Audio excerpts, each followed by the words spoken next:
तर TV9 मराठीचाच conclave पार पडलेला आहे। त्यामध्ये विविध राजकीय नेत्यांनी हजेरी लावलेली होती आणि त्याच संदर्भातल्या टॉप 9 बातम्या पाहणार आहोत।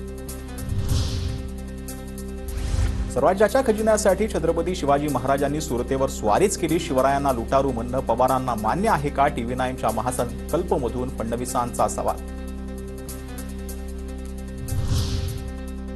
मागितलेली खंडणी न मिळाल्यानं शिवरायांनी सुरत लुटली, TV9च्या महासंकल्पमध्ये जयंत पाटलांचं वक्तव्य। तर महाराजांनी खंडणी मागितल्याची मुक्ताफळ उधळताना जयंत पाटलांना लाज कशी वाटली नाही, दरेकरांचा हल्लाबोल।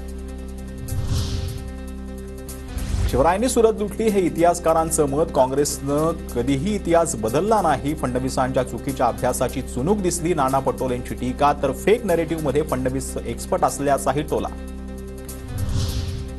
मी आधुनिक अभिमन्यू, मला चक्रव्यूहात शिरायचं कसं आणि बाहेर पडायचं कसं हे माहिती। TV9 मराठीच्या कॉन्क्लेव्हमध्ये फडणवीसांचं विरोधकांना प्रत्युत्तर।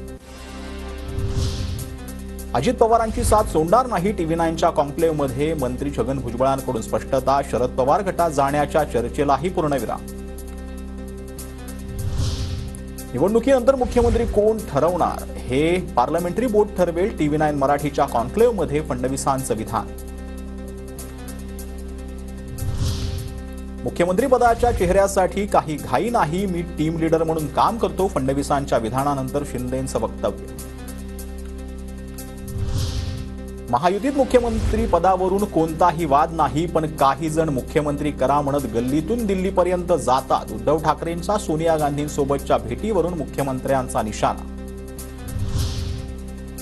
आमच्या सरकारमध्ये राज्यात अनेक प्रकल्प पूर्णत्वास नेले, फील्डवर उतरावं लागतं, घरी बसून फेसबुक लाईव्ह करून काही होत नाही, मुख्यमंत्री शिंदेंचा उद्धव ठाकरेंना टोला।